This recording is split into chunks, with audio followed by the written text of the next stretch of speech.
Pero Dios, que es rico en misericordia, por su gran amor con que nos amó, aun estando nosotros muertos en pecados, nos dio vida juntamente con Cristo. Por gracia sois salvos. Y juntamente con Él nos resucitó, y asimismo nos hizo sentar en los lugares celestiales en Cristo Jesús, para mostrar en los siglos venideros las abundantes riquezas de su gracia en su bondad para con nosotros en Cristo Jesús. Porque por gracia sois salvos, por medio de la fe. Y esto no de vosotros, pues es don de Dios, no por obras, para que nadie se gloríe, porque somos hechura suya, creados en Cristo Jesús para buenas obras, las cuales Dios preparó de antemano para que anduviésemos en ellas. Qué hermoso es saber de que un día el Señor nos ha dado el privilegio de conocerle personalmente. No nos dio lo que merecíamos, sino lo que no merecíamos. Y ahora estamos reconciliados y somos criaturas, mujeres y hombres de destino, creados con un propósito, para buenas obras. Él las preparó de antemano y hemos de descubrirlas, y todo lo que te venga a la mano a hacer bueno, hazlo, ¿no? Dice la palabra del Señor. Y la otra diapositiva, que yo no sé si la incluí en el... Ya te digo, pero está en Hebreos, el capítulo 10, la carta del apóstol, en Hebreos capítulo 10, eso, y versículos 23 al 25. Y frente a las noticias de este mundo cambiante y que cambia cada hora, acá tenemos otra exhortación en la palabra del Señor. Dice, mantengamos firmes, sin fluctuar, la profesión de nuestra esperanza, porque fiel es el que prometió. Y considerémonos unos a otros para estimularnos al amor y a las buenas obras, no dejando de congregarnos como algunos tienen por costumbres, sino exhortándonos, y tanto más cuando veis que el día se acerca. Gente que a lo mejor ha perdido familiares, está enfermo, está triste, está sin trabajo, o simplemente no está pasando por esto, pero tenemos la oportunidad de ser canales de bendición para otros. Señor, gracias, Padre, por este privilegio que tenemos de un día haberte conocido y que hemos sido creados en ti para las buenas obras que tú has preparado de antemano para que las practiquemos. Señor, dado que tenemos aquí en esta tierra una sola vida, Padre, todo el bien que podamos hacer, queremos hacerlo. Sabemos que en nosotros no mora el bien, pero es porque un día te hemos conocido y porque permitimos que tú reines en nuestras vidas, es que podemos ser canales de bendición para otros. Señor, bendice a los presentes, a los que no han venido, a los que nos van a ver hasta anoche por la grabación. Te alabamos y te bendecimos en el nombre de Jesús. Amén. Bueno, qué buen tiempo podemos tener en el Señor, deleitándonos en su presencia. Este es un privilegio que no todas las personas lo tienen, no todas las personas, no porque sea exclusivo, sino porque las personas no se han dado cuenta que nuestro Dios es un Dios que tiene la intención de relacionarse con nosotros. Tiene la intención de poder tener comunión con un pueblo que Él ha comprado con su sangre. Un pueblo que Él ha lavado, limpiado y que lo sigue haciendo. El tema de hoy no es un tema que sea ajeno a lo espiritual.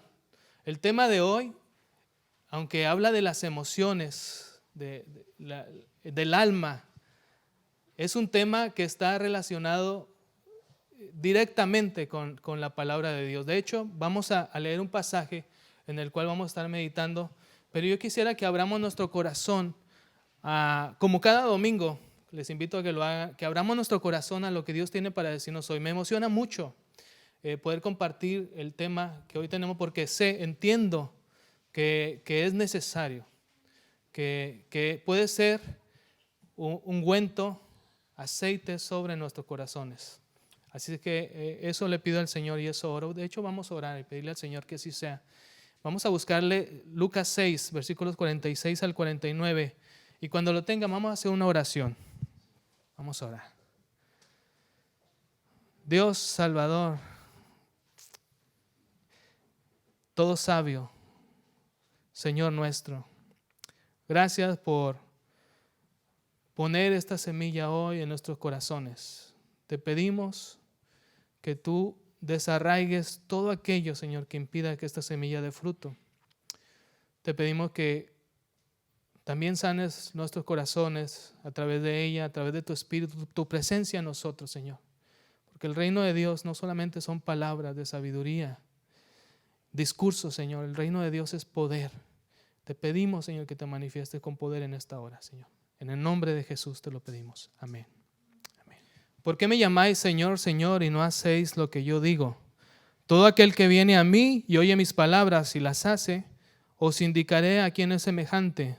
Semejante es al hombre que al edificar una casa cavó y ahondó y puso el fundamento sobre la roca.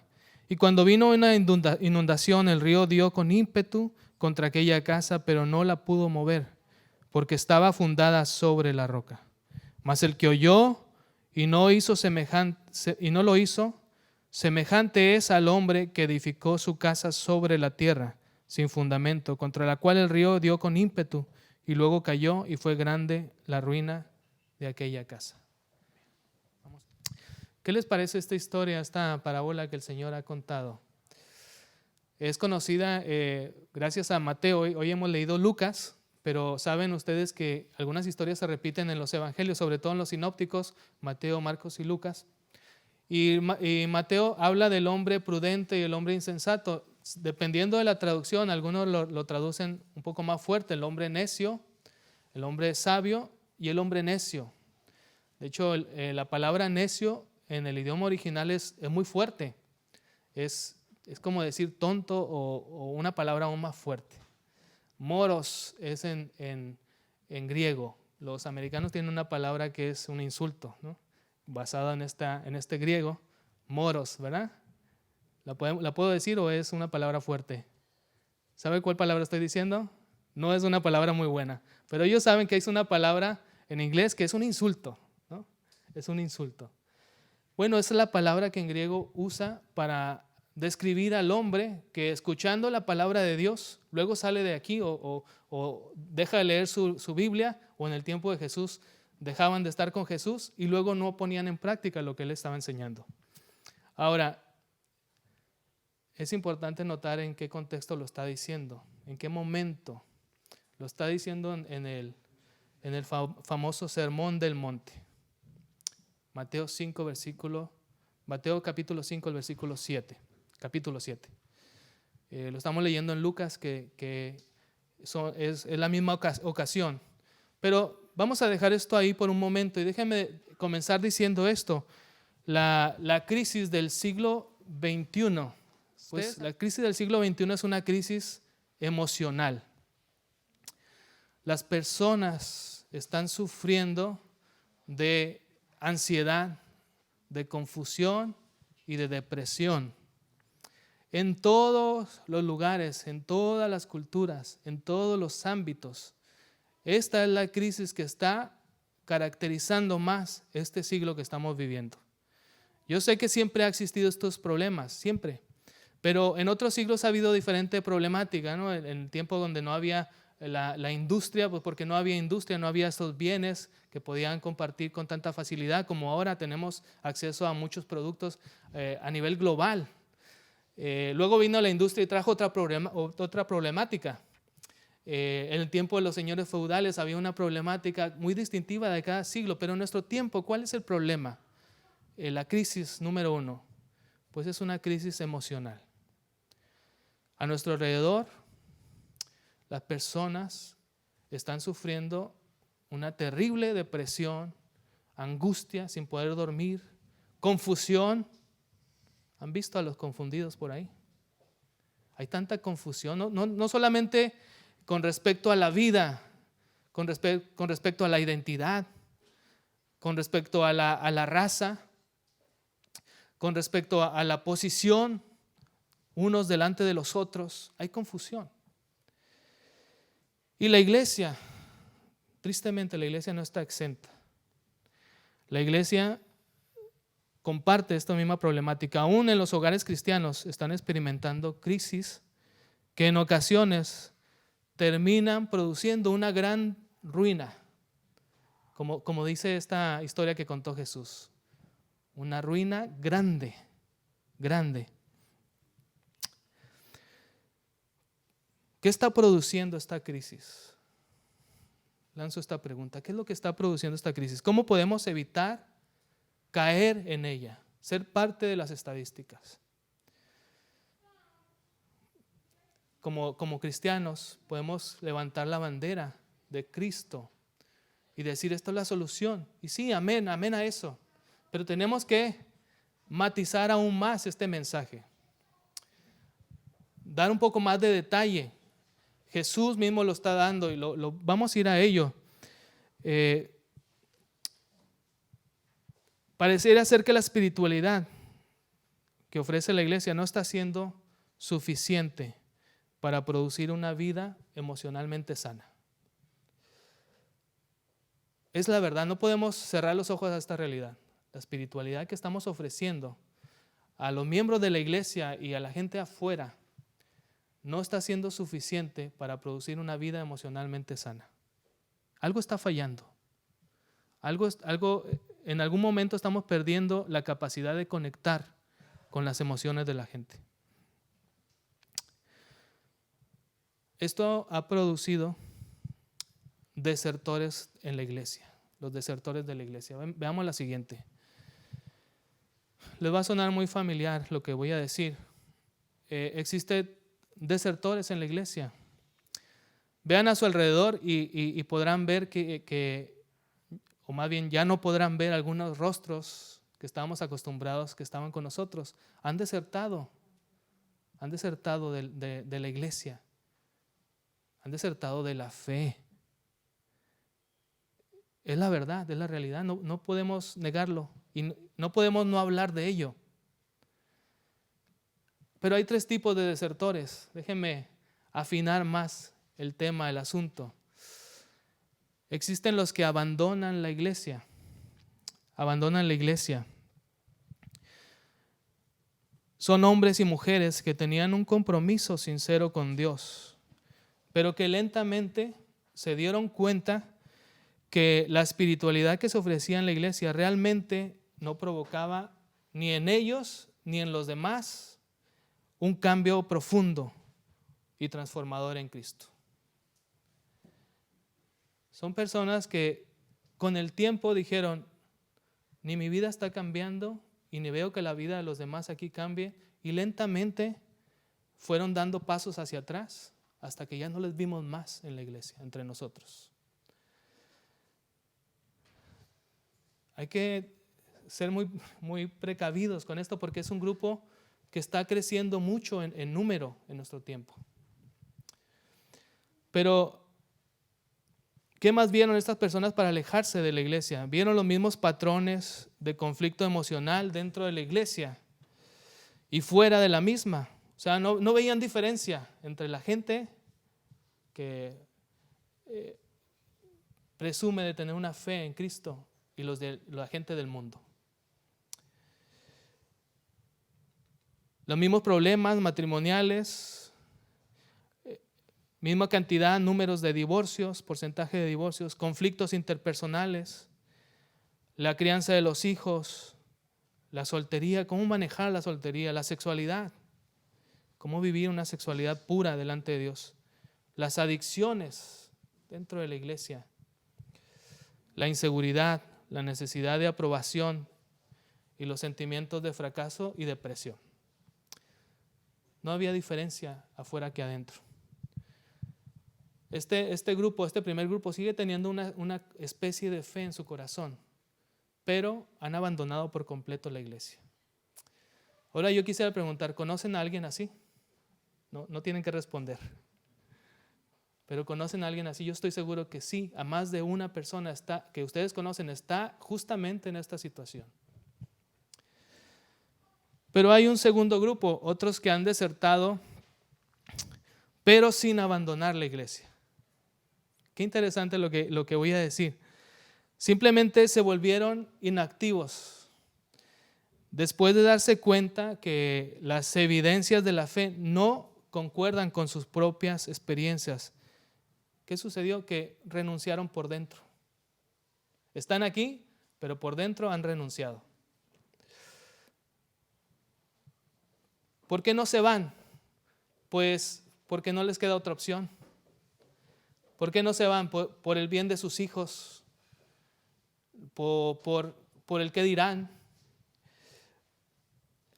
El caso es que han permanecido en la iglesia, pero de manera pasiva.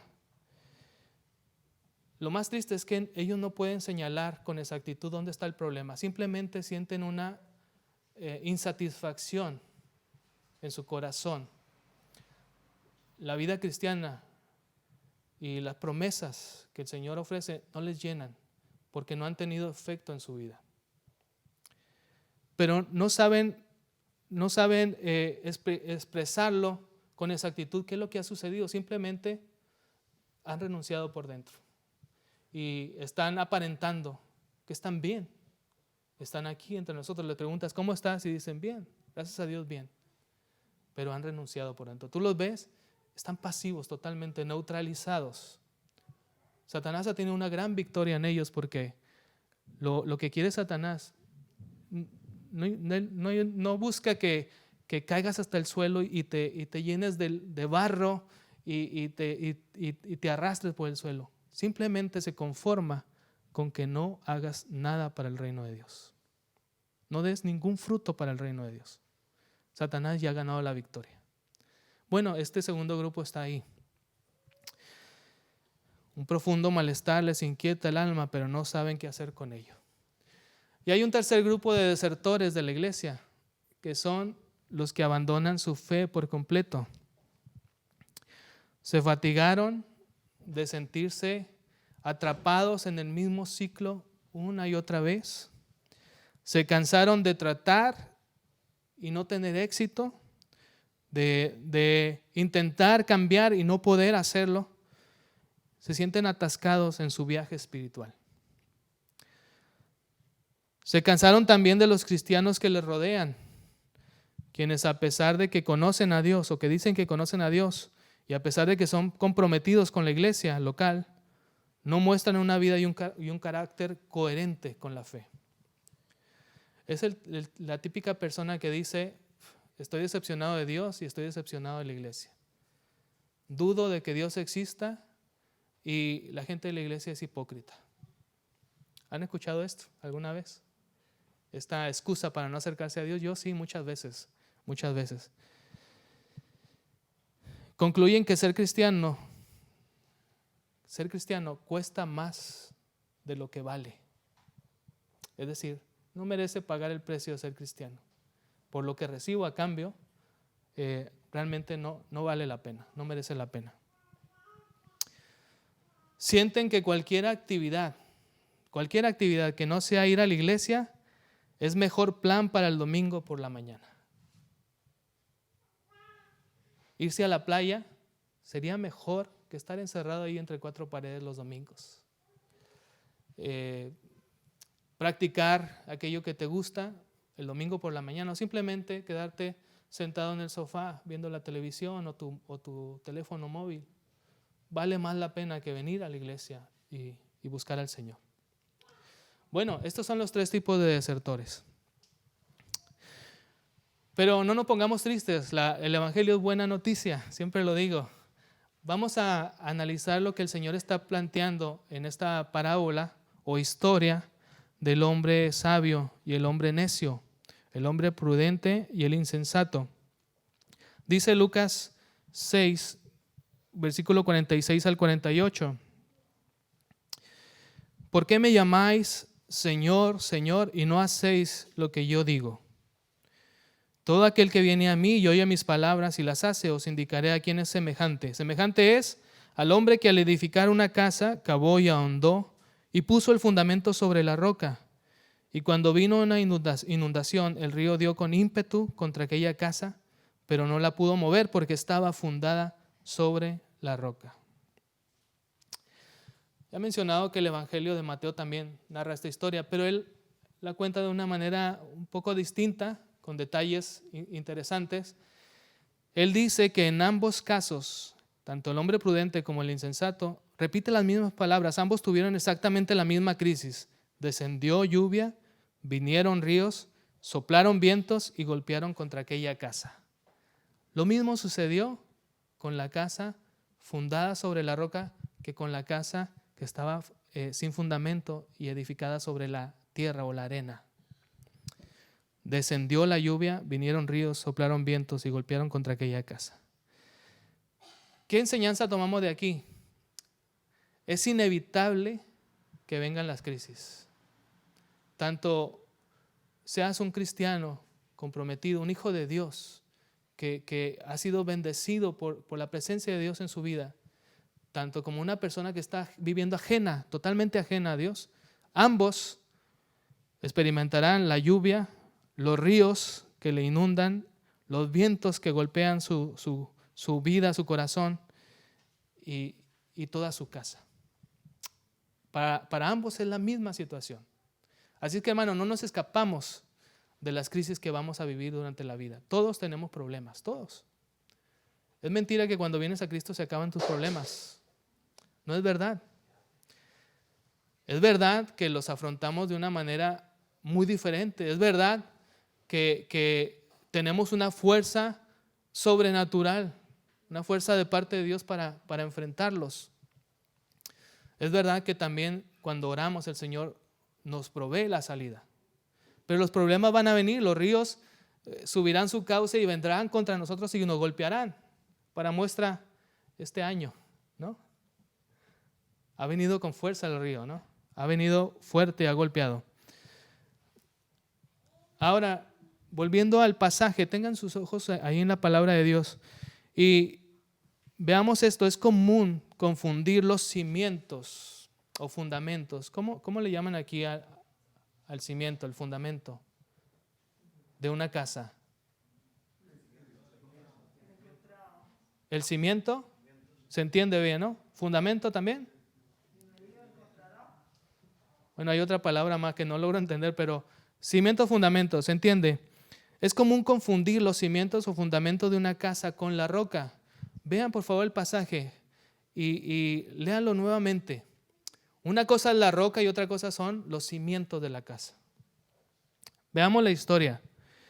Dice que el hombre prudente, el hombre sabio, al edificar una casa, noten estas palabras, cavó y ahondó y puso el fundamento sobre la roca.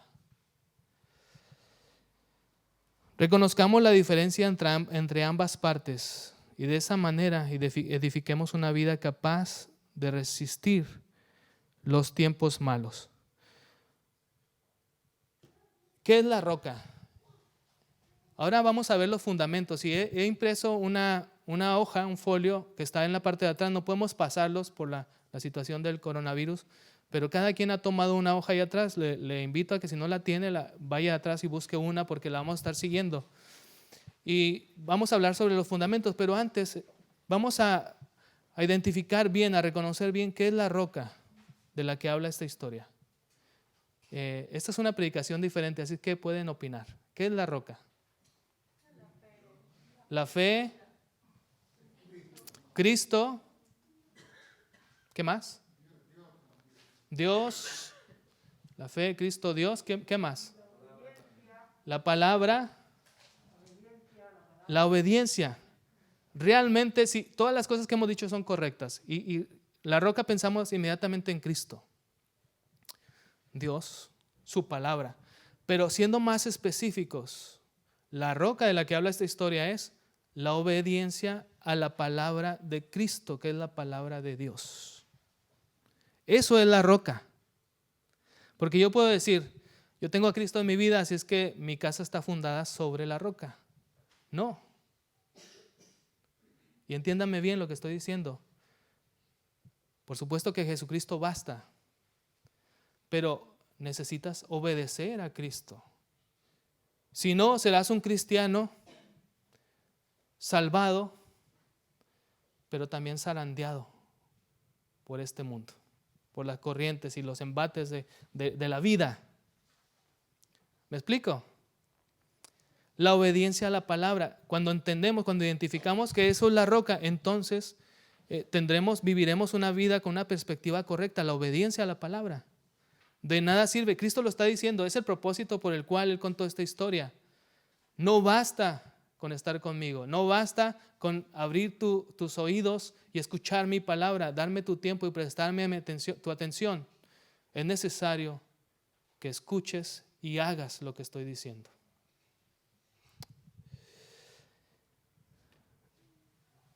Poner en práctica sus enseñanzas es lo que dará solidez a nuestra vida. Noten cómo esto implica un mayor esfuerzo. Vean la historia. Cavó hondo. El otro hombre, insensato, tontamente, dice, así está bien.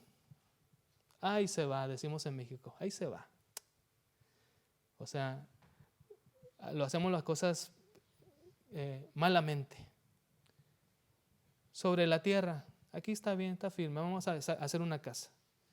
Y entonces viene la grande ruina. Implica un esfuerzo mayor. Lo opuesto sería vivir en la superficialidad de la vida, sin entender las enseñanzas de Cristo, mucho menos ponerlas en práctica. La obediencia al Señor nos convierte en prudentes. ¿Quieres ser prudente? ¿Quieres ser sabio? Obedece a Cristo, la palabra de Cristo.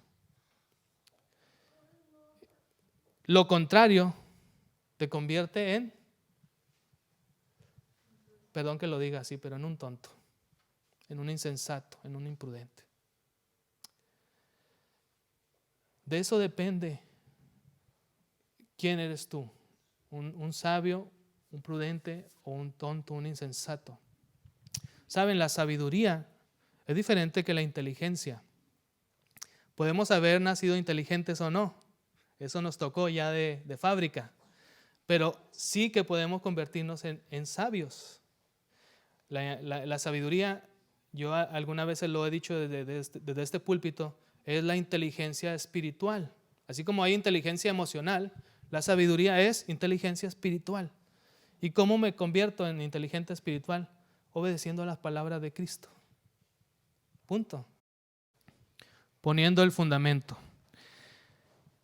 Lucas 6:48 dice, semejante es al hombre que al edificar una casa cavó y ahondó y puso el fundamento sobre la roca.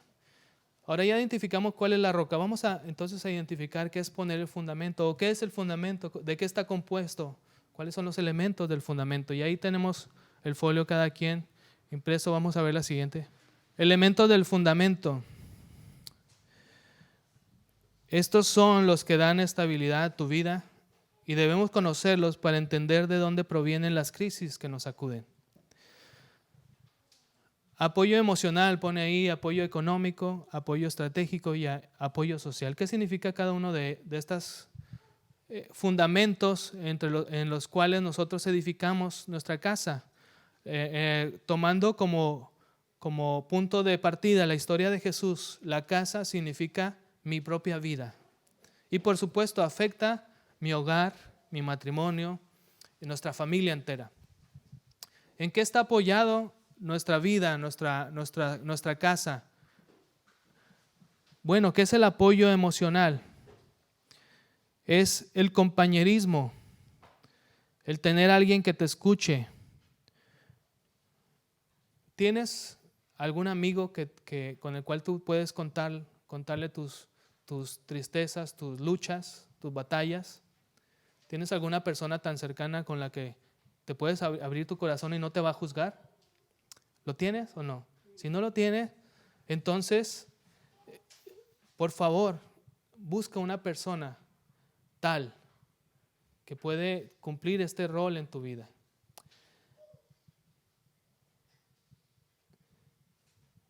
Por supuesto, como iglesia, nosotros tratamos de suplir cada una de estas necesidades, pero no podemos ser todo para todos. Como pastor tampoco puedo ser todo para todos. Yo estoy en la mejor disposición si alguien dice yo no tengo una persona así y necesito una persona así y piensan en mí como tal persona que puede apoyarles en eso, por favor díganmelo. Yo con todo gusto lo puedo hacer. Pero entiendo que estoy limitado por mi edad, a lo mejor por mi idioma o por lo que ustedes quieran. Pues estoy limitado y no puedo hacer eso para todo el mundo. A lo mejor por mi género también. Pero hermanos, es importante que todos tengamos a alguien que sea nuestro apoyo emocional. ¿Qué abarca también el apoyo emocional? Los espacios de recreación o creatividad. ¿Hay espacios en tu vida de recreación o es puro trabajo, trabajo, trabajo y trabajo? ¿Hay espacios en tu vida, en tu casa también, de creatividad, donde desarrollas tu creatividad? Esta semana estuvimos visitando a André y Tineque, los identifican, ¿no? Esta familia de Bélgica que vive acá en Félix, y Tineque nos mostraba una habitación donde ella hace manualidades. Un espacio, un apoyo emocional, un apoyo emocional. Por cierto, oremos por ellos porque han recibido una nueva niña de acogida y están en el proceso de adaptación. Les pido que oremos por ellos. ¿Qué más es el apoyo emocional? Alguien que te da empatía, que te entiende y que afirma a tu persona. Miren, los que estamos casados tenemos una ventaja, o por lo menos así debería ser, ¿no? Nuestra esposa, nuestro cónyuge, cumple esta función. Pero si eres soltero, porque este mensaje es para todos, pues necesitas buscar a una persona que cumpla esa función en tu vida. El apoyo emocional. Apoyo económico. ¿Qué significa? Pues tener una fuente de ingreso que pueda cubrir, escuchen bien, tus necesidades básicas como comida, ropa, techo, educación y gastos médicos, entre otras cosas. Entiendo que estamos en una situación de crisis que ha afectado este fundamento. Muchas personas han perdido su sustento, han perdido su trabajo, pero para tener una vida que resiste los embates de la oposición, los problemas, necesitamos, si no lo tenemos, por lo menos tener claro que debemos de buscarlo. Una fuente de ingreso capaz de cubrir todas estas necesidades: comida, ropa, techo, educación, gastos médicos. Necesitamos buscarlo. Es importante, no es un deseo carnal el querer buscar un buen trabajo que cubra todas estas necesidades. No sintamos esa carga como cristianos, el querer mejorar nuestra vida profesional, laboral, para poder estar bien, tener un buen apoyo económico. No es buscar las cosas del mundo, si lo hacemos con el corazón correcto. Pero es importante reconocer esta necesidad y buscar satisfacer esta necesidad. Luego viene el apoyo estratégico, que es quizá el que menos se puede entender. ¿Qué significa el apoyo estratégico? Los recursos que le dan sentido a lo que hacemos y que facilita tu propósito. Todo el mundo tenemos un propósito en la vida. Algunos, muy afortunados, ya lo hemos encontrado, el propósito de nuestra vida. Ya sabemos para qué nacemos, para qué hemos nacido. Sabemos cuál es mi misión en la vida.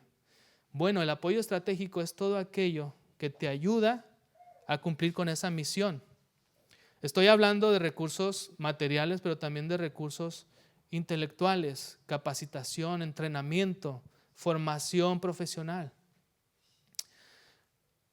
Es necesario que estemos buscando tener un buen apoyo estratégico, porque no vamos a estar bien emocionalmente si no estamos cumpliendo el propósito por el cual el Señor nos ha creado.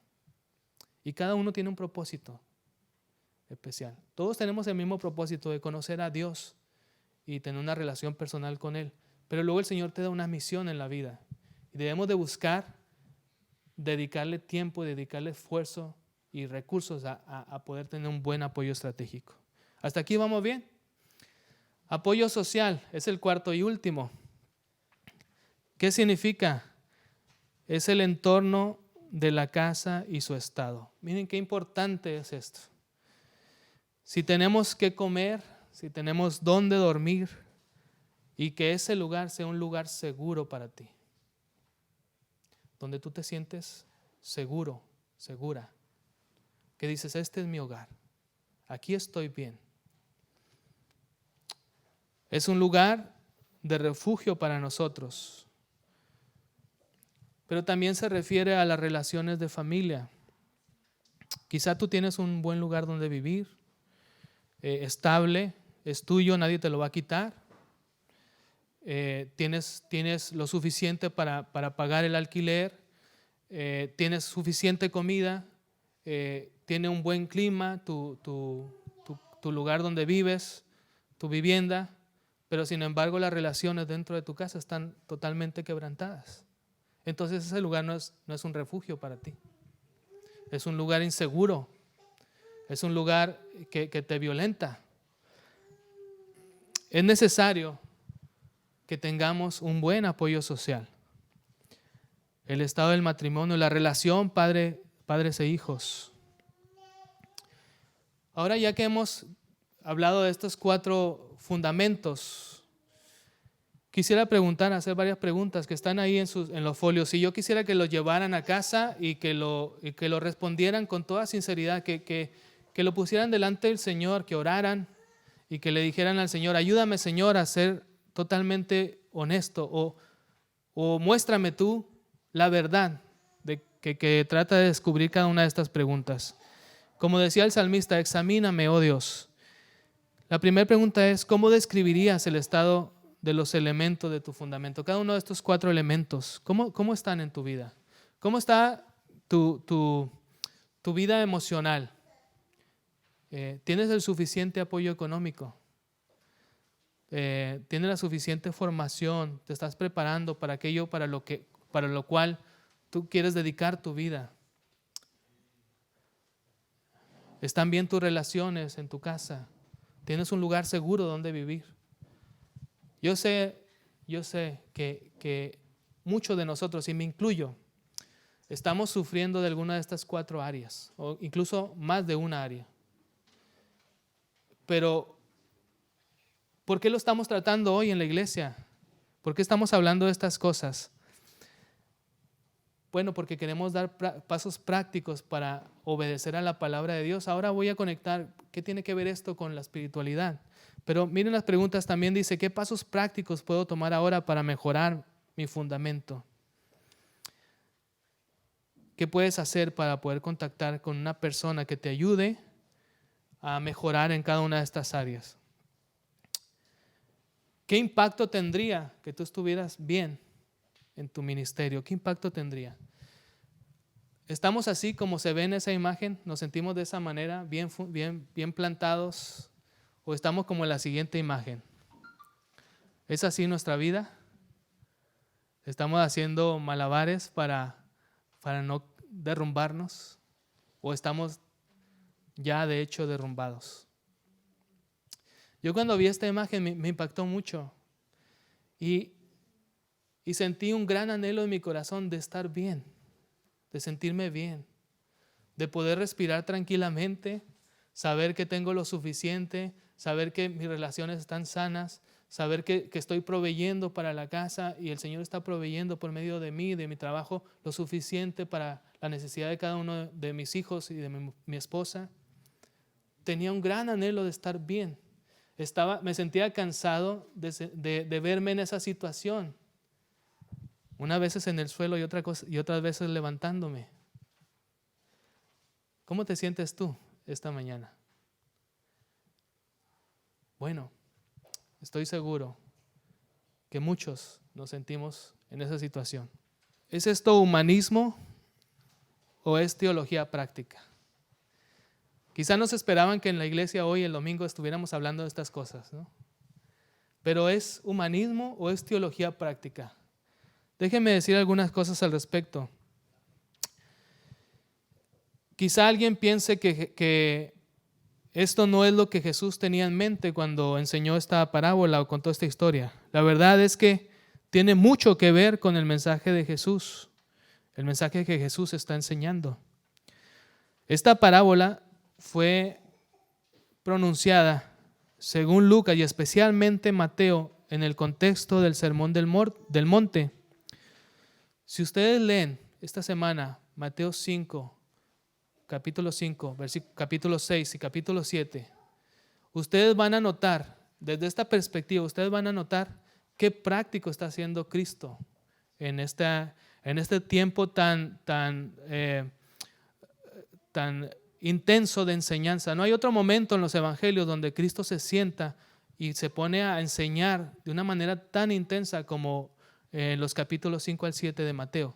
De hecho, algunos piensan que no lo dijo todo en la misma ocasión, sino que Mateo, siendo tan ordenado, siendo ese cobrador de impuestos tan ordenado, juntó historias, enseñanzas de Cristo durante el ministerio de Cristo, lo juntó en la misma ocasión. Lo cierto es que en ningún otro momento de los evangelios vemos a Cristo sentado y dando este tipo de enseñanza tan intensa, de tantos temas, tan exhaustiva. Vemos al Señor obrando milagros, sanando, restaurando gente, vidas, dando enseñanzas mientras hacía esto y aquello. Pero en ningún momento de los evangelios lo vemos tomándose un tiempo para hablar con sus discípulos. Algunos piensan que la enseñanza fue para sus discípulos y no para la multitud. Estaban rodeados de una multitud. Sin embargo, al final del capítulo 7 de Mateo dice que todos se asombraban porque él enseñaba como quien tiene autoridad. Algunos piensan que es imposible vivir los principios del Sermón del Monte, que el Señor no fue literal al decir, si alguien te da una bofetada en la mejilla, pon la otra. Que no se puede vivir, literalmente no se puede vivir.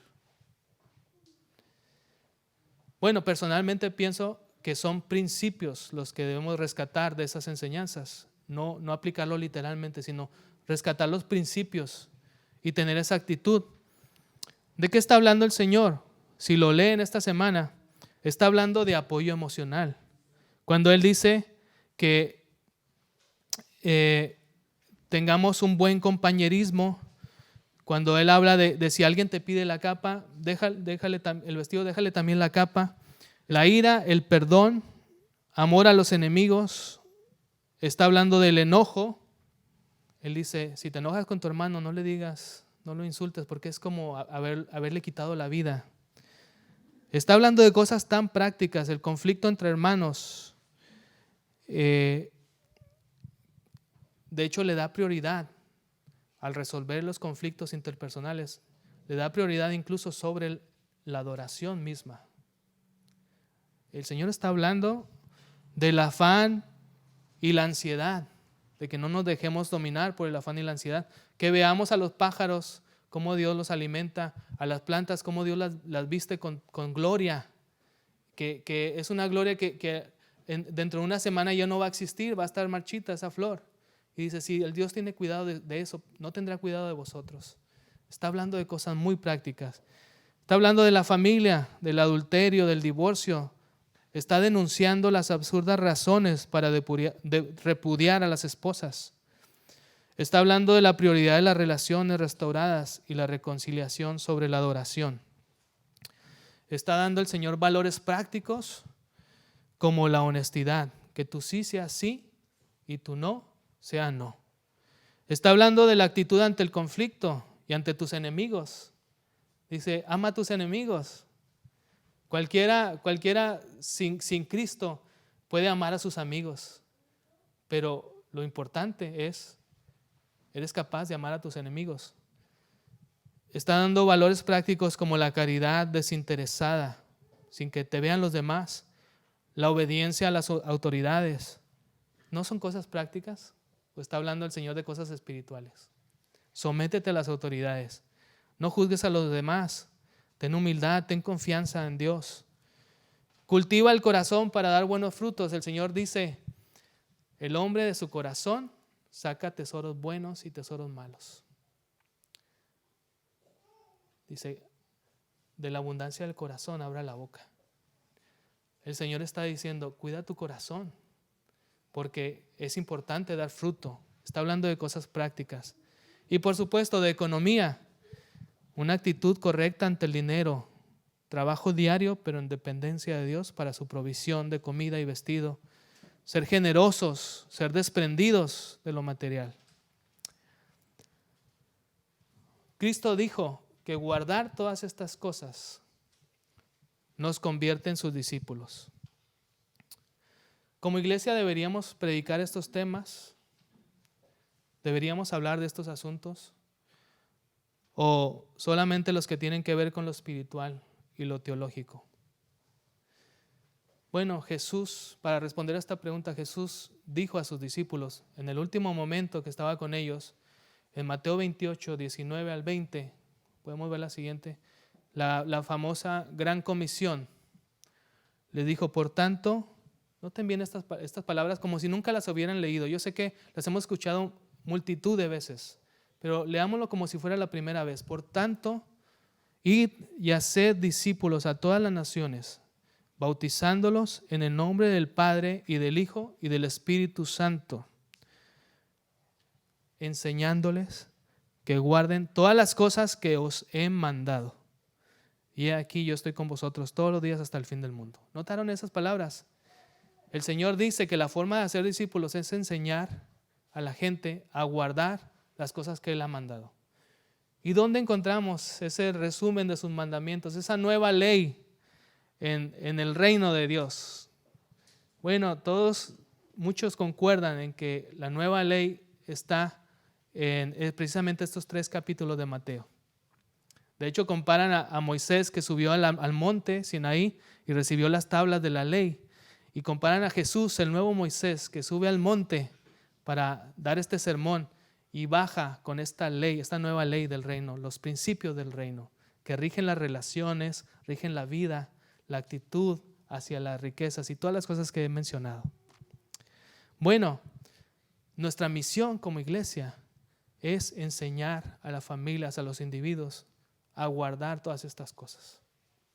¿Saben? El discipulado no es sentarnos con unos folios y dar una lección. Eso incluye el discipulado. El discipulado es llegar al punto donde la gente empieza a poner en práctica todas estas cosas. ¿Por qué? Porque necesitamos esa salud emocional. Termino diciendo esto, hermanos. Hacer discípulos que caminan hacia una madurez es nuestra misión como iglesia. Es imposible ser un cristiano maduro, siendo una persona emocionalmente enferma. ¿Está claro esto que acabo de decir? No podemos experimentar la madurez espiritual si nuestra vida emocional está hecha pedazos. Ahí radica la importancia de hablar de las emociones, de los sentimientos, de la vida emocional. ¿Por qué? Porque buscamos una madurez espiritual. Pero ¿cuántas personas conocemos que son excelentes en la doctrina y en la teología, pero que tienen una vida emocional que cada tercer día están tirados en la depresión, o alguien les hizo daño, les hirió con sus palabras, con sus actos, con sus actitudes? Su familia está tambaleándose. No podemos lograr la madurez si no tenemos una vida saludable emocionalmente hablando. La salud emocional y la madurez espiritual son inseparables. Inseparables. Creo que es la última, ¿verdad?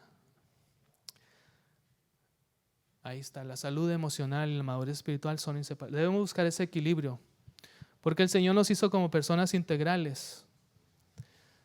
Santiago lo dice, no le digas a tu hermano, Dios te bendiga, y lo mandes con la necesidad a su casa, con hambre, con frío. El Señor nos invita a hacer un evangelismo integral. Hoy ha tocado que hablemos de las emociones. En otra ocasión haremos énfasis también en cubrir las necesidades materiales, pero hoy el Señor quiere ministrar nuestra vida emocional. Yo te invito a que oremos y que tomemos muy en serio el mensaje que el Señor nos ha dado hoy, que ese folio lo podamos trabajar esta semana. Y te ruego que si tú necesitas ayuda y tú crees que podemos ayudarte, te puedo ayudar personalmente como pastor, me lo digas. te ruego que si yo no puedo hacerlo, por alguna razón, busques a alguien aquí a tu alrededor y le pidas ayuda. Y si no hay nadie aquí, que busques a un cristiano maduro. Somos la iglesia de Almería, somos una congregación pequeña, pero hay una iglesia grande en Almería. Tenemos iglesias hermanas. Busca a alguien que pueda ayudarte. Pero trabaja, enfócate con todo tu esfuerzo para tener un fundamento firme, fundado sobre la roca. Amén. Vamos a orar. Señor, gracias por invitarnos a ser sabios, a ser prudentes, a ser sensatos. Señor, ayúdanos, Señor, a no menospreciar nuestros sentimientos, nuestras emociones, a no ocultarlos, Señor, a no disfrazarlos. Señor, tú nos conoces como ningún otro. Estamos aquí delante de ti. Sánanos, Señor, ayúdanos. Usa nuestras vidas para sanar a otros también, una vez que seamos restaurados, Señor. Bendice a tu iglesia, Señor, de tal manera que cuando vengan los ríos, los vientos fuertes, podamos subsistir para gloria de tu nombre, Señor. Gracias por tener cuidado, Señor, de esto, por hablar de eso en tu palabra. Gracias por ministrarnos y por ser nuestro Dios en todas las áreas de nuestra vida. En el nombre de Jesús oramos, Señor. Amén. Como un sacrificio agradable en tu honor.